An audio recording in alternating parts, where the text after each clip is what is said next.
कोशिश करने वालों की कभी हार नहीं होती, लहरों से डरकर नैया पार नहीं होती। छोटी चींटी जब दाना लेकर चढ़ती है, गिरती 100 बार संभलती है, क्योंकि बिना कुछ किए ही जय जयकार नहीं होती और कोशिश करने वालों की कभी हार नहीं होती। भारत सरकार और पंजाब सरकार अपने नागरिकों को स्वस्थ वातावरण देने के लिए वचनबद्ध है। अगर आप देखें तो बड़े से बड़े नेतागण भी अपने मंच से जब लोगों को संबोधित करना शुरू करते हैं तो उनका एक वादा होता है कि हम प्रदूषण मुक्त वातावरण आपको देंगे। उसके लिए बड़ी संख्या में पेड़ लगाने का जो आह्वान है वो किया जाता है।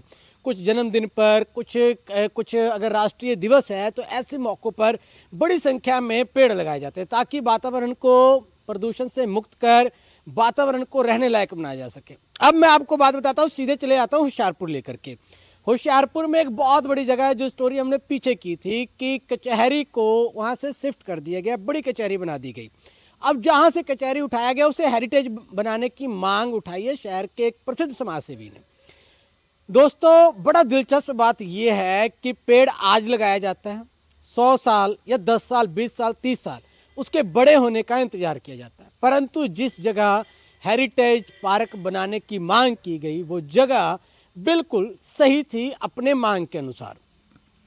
हालांकि बड़ी संख्या में जो होशियारपुर के निवासी थे उन्होंने इसमें अपनी इंटरेस्ट दिखाई भी, क्योंकि जब हस्ताक्षर अभियान चलाया गया उसमें उन्होंने, और जब एक कैंडल मार्च का आयोजन किया गया जो कि फिट बाइकर्स क्लब के सक्रिय सदस्य थे जो कि दुर्घटनाग्रस्त हुए सड़क पर साइकिलिंग करते हुए, सैर करते हुए, तो ये दो चीजें घटनाएं थी जो कि हर एक व्यक्ति के मन में कुंदन करता है।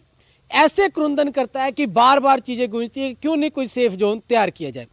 सरदार परमजीत सिंह सचदेवा होशियारपुर के एक नामी व्यक्तित्व हैं और एक अच्छे शख्सियत हैं। उन्होंने एक मांग रख दी कि पुरानी कचहरी जिन्होंने डोनेट की थी वो जगह, वो इसलिए डोनेट की थी ताकि लोगों के काम जगह आ सके। उन्होंने कह दिया कि इसे हेरिटेज पार्क बना करके जो 100 साल पुराने वृक्ष भी हैं उनको संभालने में सरकार दिलचस्पी दिखाए। परंतु उनकी मांग को पहरा दिया कुछ शहरवासियों ने, पर राजनीतिक लोगों ने इसे राजनीतिक अखाड़े में उतार दिया। और क्या सचदेवा जी भी इस मुद्दे पर राजनीति करते हैं? इन सब सवालों के संशय को दूर करने के लिए हम सीधे चले आए हैं सरदार परमजीत सिंह सचदेवा जी के पास। सर पहले तो बहुत बहुत स्वागत है आपका। सबसे पहले जीबीसी अपडेट के सभी दर्शकों को प्यार भरी नमस्कार। बड़े प्यार से आपने मांग किया था कि हेरिटेज पार्क बना दिया जाए पुरानी कचहरी को। मामला आज आग में घी डालने का काम कर रहा है। जितनी अखबारें हैं, चैनल्स हैं, इस पे डिबेट कर रही हैं या इस पे आर्टिकल छाप रही हैं। कैसा महसूस कर रहे हैं? अकेले चले थे, काफिला बन गया, मीडिया साथ खड़ी नजर आ रही है, चाहे पॉजिटिव चाहे नेगेटिव। पहली बात तो ये है, ये मैं क्लियर करूं, कोई राजनीतिक मुद्दा नहीं है। राजनीति करना राजनीतिक का काम होता है। मैं पहले ही राजनीति में नहीं हूं और ना ही मेरा कोई ऐसा कोई विचार है कि मैं राजनीति में सक्रिय हूं। मेरा तो यही मानना था, अभी हमारा एक साथी जो साइकिलिंग करते हुए एक्सीडेंट में मारा गया, ठीक उसी सड़क पे आज से कुछ देर पहले, कुछ साल पहले एक व्यक्ति सैर करते हुए भी वहाँ पे मारा गया हो। तो मेरा यही मन में था, अभी ये 2 एक्सीडेंट होकर 2 मौतें हो चुकी हैं उन लोगों की जो लोगों को अच्छी सेहत रखने का संदेश देते हैं और ख़ुद अपनी सेहत अच्छी रखने के लिए सैर करते हैं। मैं नहीं चाहता था भी ऐसा कोई तीसरा भी इंसिडेंस हो। तो उसके लिए पहले तो हमने उसको श्रद्धांजलि देने के लिए अपने साथी को, जो हमारे हर इवेंट में, चाहे नशा विरोधी हो, चाहे लोगों को वैक्सीन के लिए प्रेरित करना हो, हमारे साथ कंधे से कंधा मिला के हमारे साथ चलता रहा। तो हमारा फिट बाइकर की क्लब से हमने उसको श्रद्धांजलि देने का ये बीड़ा उठाया। भी हम उसको श्रद्धांजलि देंगे और सरकार से ये मांग करेंगे, मंत्री साहब से भी मांग की पर्सनल लेवल पे जाके, भी जो पुरानी कचहरी हैं इसको पार्क बना दिया जाए ताकि आगे कोई ऐसा एक्सीडेंट ना हो। लोग माल रोड पे, धोबी घाट पे जो सैर करते हैं, शहर के सेंटर में होने से ये कृष्णा नगर, ये पूरा गुरु नानक के एरिया, ग्रीन व्यू पार्क, सारे जितना भी एरिया, पूरा सिविल लाइन, सभी लोगों को एक जगह मिल जाएगी सैर करने के लिए। ये हमारा ओरिजिनली हमारा मुद्दा था। इसके लिए हमने मंत्री साहब से भी 2-3 बार फ़ोन पे भी बात की, पर्सनली भी जाके रिक्वेस्ट की, और जिस दिन मान साहब ने आना था उनसे पहले, एक दिन पहले जाके हमने उनके ठीक मेयर हाउस के सामने सिग्नेचर कैंपेन भी चलाया। लोगों का मेरे को बहुत जब आपने स्टोरी की थी इसके ऊपर, तो मेरे को बहुत सारे लोगों के फ़ोन भी आए, भी आप ये मुद्दा उठाइए, हम आपके साथ हैं, हमें भी पार्क चाहिए।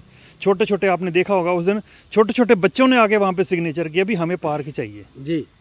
तो मंत्री साहब को भी मैंने बोला भी ये आप मुद्दा उठाइए पंजाब सरकार के समक्ष, मान साहब आ रहे हैं, आप उनसे ये मुद्दा उठाएंगे तो मेरे को पूरा विश्वास है भी मान साहब से मैं पर्सनली जानता हूँ उनको भी, वो कभी भी आपको इस बात के लिए ना नहीं करेंगे।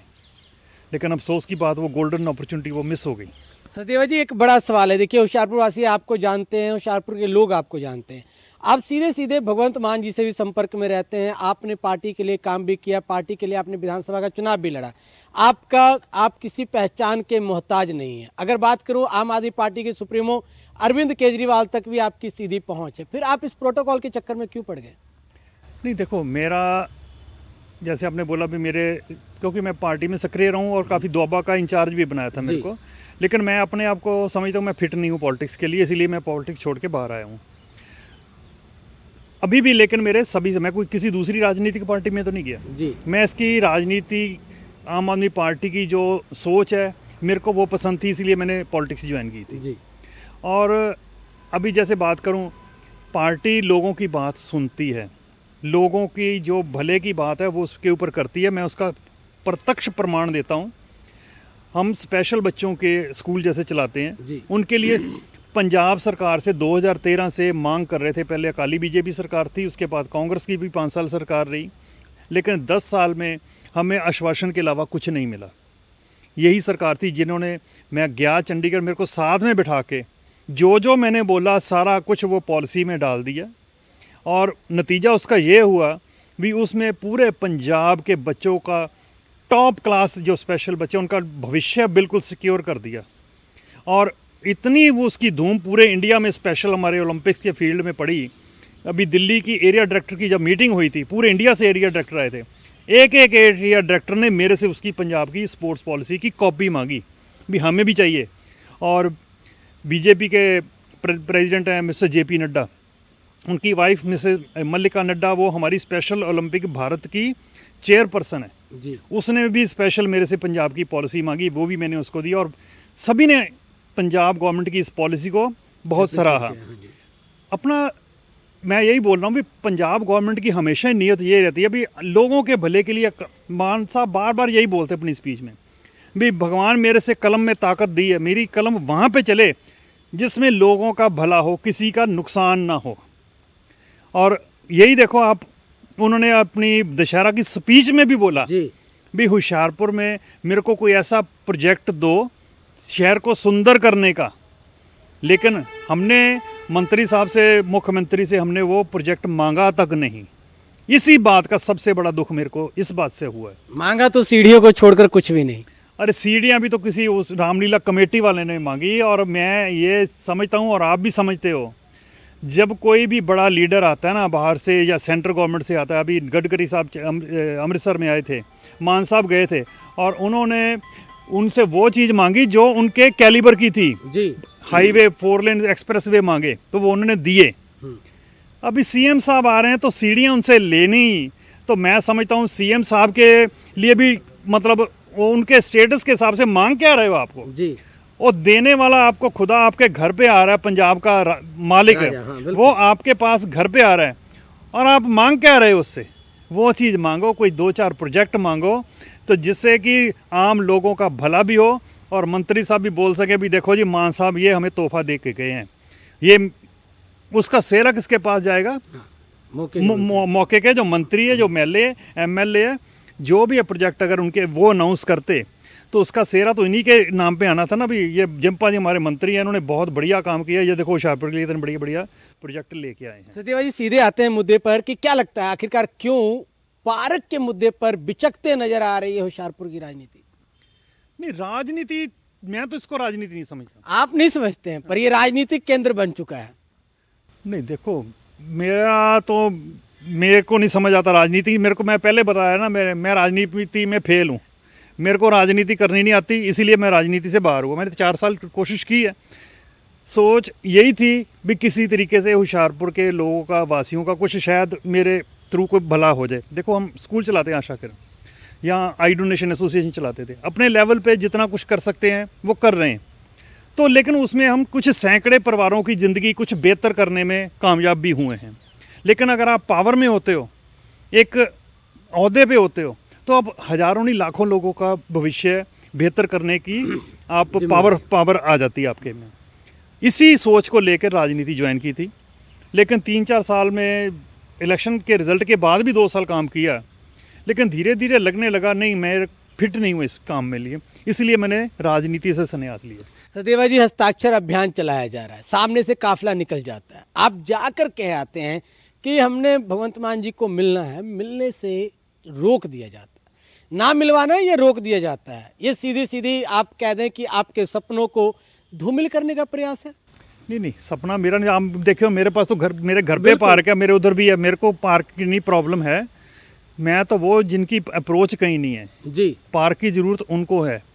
और सिग्नेचर जब कैंपेन चल रहा था, आपको याद होगा, आप उस समय भी ये स्टोरी की थी जी। आपके सामने मेयर हाउस से मंत्री जी का काफिला निकला, मैं उनको पहले मिल के इन्वाइट करके आया हूँ, वो तो नहीं रुके ना जी। हमारी तो कोशिश यही है भी, उनको मैंने यही बार बार बोला था भी आप छोटी मोटे ये गलियों नालियों में कुछ नहीं रखा, आप एक बढ़िया सा प्रोजेक्ट होशियारपुर को दो, आने वाली जनरेशन आपको याद करे भी होशियारपुर में जिम्पा जी मंत्री होते थे, आने वाली जब जनरेशन बड़ी होएगी तो ये वाला पार्क जिम्पा जी ने बनवा के दिया था। तो अपनी तो यही उनको गुजारिश थी भी आप हमारी होशियारपुर वासियों की बात मुख्यमंत्री तक पहुँचाएँ, कल वो होशियारपुर आ रहे हैं। लेकिन उनके दिमाग में क्या चलता, क्यों नहीं मांगी या क्यों नहीं मेरे को मिलने दिया, इसके बारे में तो वही आंसर कर सकते हैं। सचदेवा जी, एक बड़ी बात यह है कि फिट बाइकर्स क्लब का अगला योजना क्या होगा? क्या फिट बाइकर्स क्लब अब शांति से बैठेगी या फिर होशियारपुर वासियों के सपने के लिए, उनके अच्छे स्वास्थ्य के लिए जो बीड़ा उन्होंने एक लीडर बनाकर परमजीत सिंह सचदेवा के मजबूत कंधों पर रखा है, उसके लिए संघर्ष करती नजर आएगी? अभी 10 मिनट बाद अभी हमारी आज मीटिंग हमने रखी हुई है अपनी फिट बाइकर क्लब की, तो सभी साथियों से आज विचार विमर्श करेंगे भी हम आगे वाली रणनीति क्या करेंगे। देखो, हम चुप बैठने वालों में नहीं हैं, हमारा कोई पर्सनल इंटरेस्ट किसी का नहीं है। हमारा इंटरेस्ट यही है भी होशियारपुर के लोग वो है ना तंदुरुस्त रहें, और उसके लिए तभी वो पॉसिबल है अगर उनको अच्छा एनवायरनमेंट दें। दूसरा सबसे बड़ी हमारी 2-3 जो पहले भी हमने पॉइंट बार बार उठा रहे हैं इस पर्टिकुलर पार्क के लिए। बाकी जैसे बहुत सारे लोगों ने कहा बोला जी हमें शॉपिंग मॉल ही चाहिए, मैं शॉपिंग मॉल के खिलाफ नहीं हूँ, लेकिन इस जगह पे शॉपिंग मॉल के खिलाफ हूँ, क्योंकि शॉपिंग मॉल तो आप किसी भी ग्राउंड लेवल पे प्लेन जगह पे आप सिटी के 1-2 किलोमीटर दाएं बाएं कहीं भी बना लो, सब जगह जिसको शॉपिंग करनी है गाड़ी लेके वहाँ पे पहुँच जाएगा जी, उसको कोई दिक्कत नहीं है। लेकिन ये 150-150 साल पुराने जो पेड़ हैं और जो 100 साल पुरानी जो हेरिटेज बिल्डिंग है, वहाँ पे आप देखोगे जहाँ पे वकील बैठते जो लकड़ी का शेड बना हुआ है, उसमें जो बरीकी की मीनाकारी हुई है, आज की तारीख में कोई कारीगर नहीं मिलेगा आपको उसको वो कारीगरी वो करके दिखा सके। हम कैसे बर्दाश्त करें भी जो हमारा हेरिटेज है 100 साल पुराना, उसके ऊपर बुलडोजर चल जाए, जो 100 साल पुराने पेड़ हैं उनको काट दिया जाए। इसी चीज़ के खिलाफ है भी, ये जो है इसको हमारी विरासत है, इसको संभालना चाहिए और ये लोगों को समर्पित करें। ये किसने दी थी, दान में दी थी, आज वो दुनिया में नहीं है, उसकी देते समय यही इंटेंशन थी भाई मैं जो चीज़ दे रहा हूँ उसको लोगों के भले के लिए यूज़ हो। लेकिन आज उसको कमर्शियली बेच दिया जाए ऑक्शन करके जी, तो उसकी आत्मा को भी तकलीफ होएगी। यही मेरा मानना है भी, ये जगह पे तो सिर्फ पार्क ही होनी चाहिए। शॉपिंग मॉल बनाना है और कुछ भी करना है, सरकार के पास 3600 जगह है बनाने के लिए, कहीं भी बनाई जा सकती। एक चीज़ और सचदेवा जी, संघर्ष जारी रहेगा? डेफिनेटली आज तो हमारी मीटिंग है, हम सब मिलके अगली जो रणनीति है वो तय करेंगे। और अभी हम एक लेटर ग्रीन ट्रिब्यूनल को भी लिख रहे हैं इन पेड़ों के बारे में, इनकी सुरक्षा के बारे में, और एक हम letter archaeological survey of India उनको लिख के दे रहे हैं भी ये जो 100 साल से पुरानी जो बिल्डिंग है कचहरियों की, सेशन कोर्ट की और पुरानी डिस्ट्रिक्ट कोर्ट की, और जो शेड हैं, ये 3 चीज़ें हैं, इनको हेरिटेज बिल्डिंग बना के यहाँ पे पार्क बनाओ और लाइब्रेरी बनाओ, म्यूज़ियम बनाओ, कुछ भी बनाओ, मतलब इसको आप डिस्ट्रॉय मत करो, निस्ते नाबूद मत करो। सो एक बड़ी बात, सचदेवा जी सपना लेकर चल रहे हैं, लोगों के सपने को ये अपनी आंखों से देख रहे हैं, उन लोगों के सपने को जो अप्रोचेबल नहीं है, अर्थात जो कुछ नहीं कर सकते, जो लोगों के लिए शासन तक, प्रशासन तक उनकी आवाज को बुलंद नहीं कर सकते, एक माध्यम बन गए कि इनके माध्यम से शासन तक, प्रशासन तक बात पहुंचे।